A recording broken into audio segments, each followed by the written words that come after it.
fan of Nirvana? Sure. Yes, I am. What do you like about them?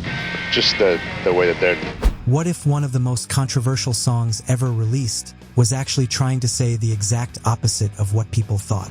Could you take this home and listen to it and then come back tomorrow at the same time and tell me what you think? Sure. All right. You will? Yeah. When Nirvana dropped a track so disturbing it got banned from stores, censored on TV, and slammed by critics, most people didn't even try to understand it. They just reacted. Outrage exploded. Retailers refused to sell it. Networks panicked, and fans were split between calling it genius and calling it completely out of line. I listened to some of it. The first couple of songs were pretty good. The fourth song, Rate Me, I was not too happy with that song. I found it kind of offensive. But here's the twist. According to Kurt Cobain, this wasn't a song meant to shock for attention. It was meant to expose something darker, something society didn't want to face. And the backlash. It may have proven his point better than the song ever could. Nirvana at the peak and breaking expectations. By 1992, Nirvana wasn't just a band, they were a cultural earthquake. Their album Nevermind had flipped the entire music industry upside down.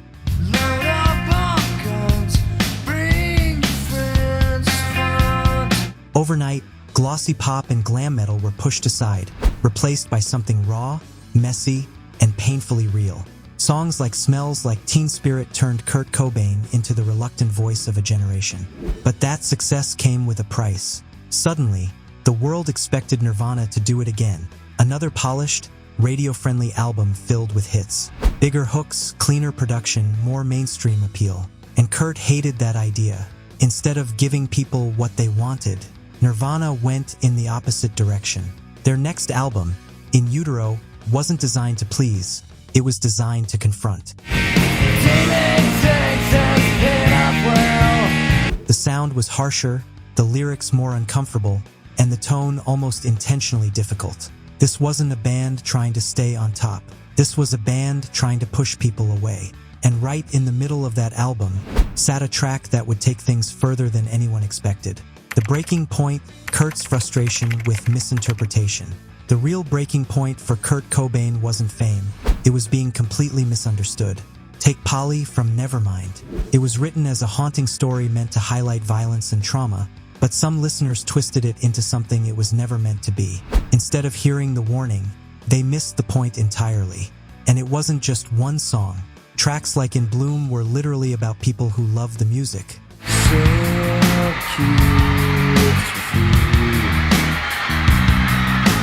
But didn't understand what it stood for. The irony? Those same people became part of Nirvana's massive audience. For someone as outspoken as Kurt, who openly supported women's rights and called out toxic behavior in the rock scene, this hit hard. He even went as far as putting a message in the band's liner notes, basically telling anyone with hateful views to stay away from his music. But nothing changed. The more popular Nirvana became, the more their message got twisted, and that frustration kept building. Until Kurt reached a point where subtlety just wasn't enough anymore. So he made a decision. Next time, he wouldn't leave anything open to interpretation.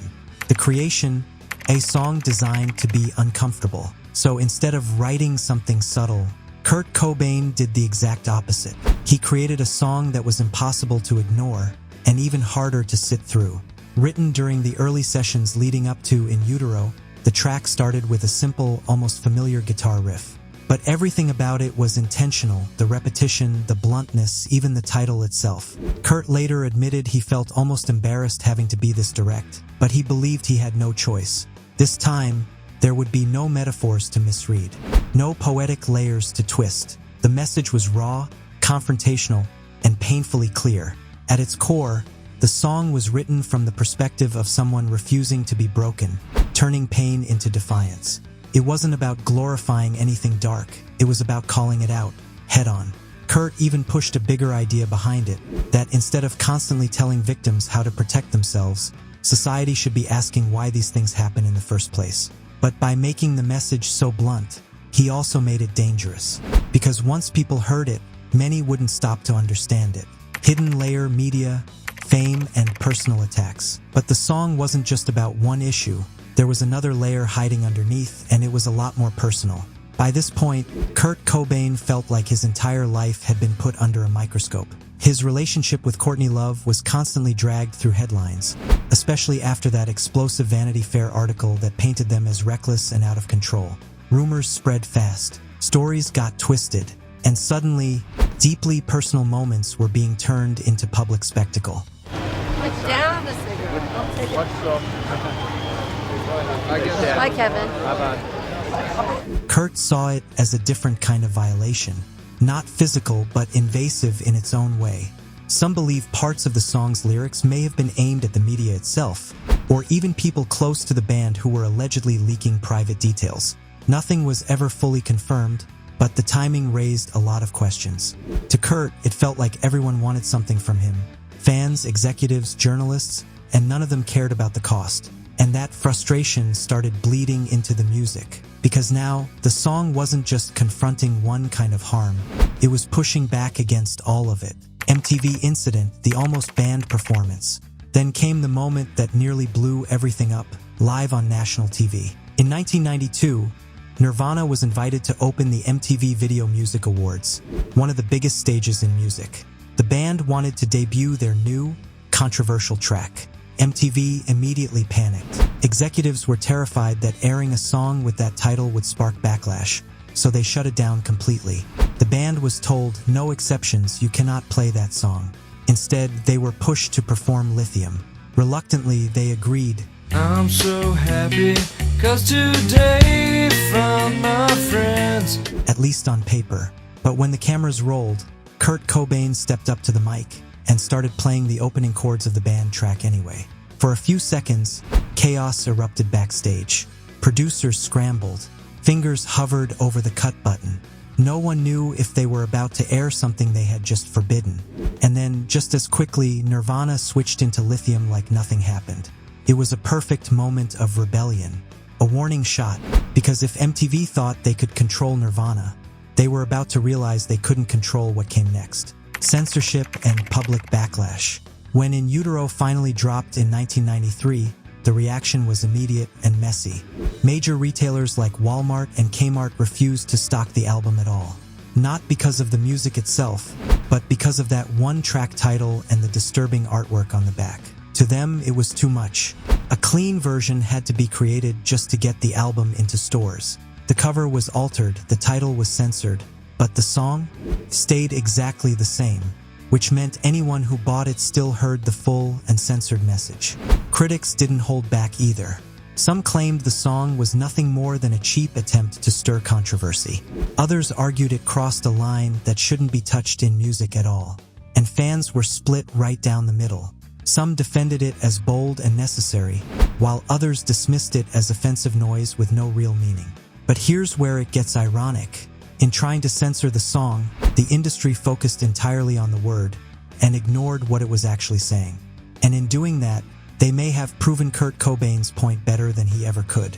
Legacy. The truth finally comes out. Over time, something unexpected happened. The outrage faded, but the message didn't. Years after its release, listeners started revisiting the song with a different perspective. Stripped of the initial shock, it became clearer what Kurt Cobain had been trying to do all along. What once sounded purely confrontational now felt intentional. The track from In Utero began to be seen not as offensive, but as defiant. A raw expression of anger, yes, but also resilience. A voice refusing to be silenced. Even critics who once dismissed it started to acknowledge that maybe they had missed the point. Because the song was never about shock value. It was about forcing a conversation people didn't want to have.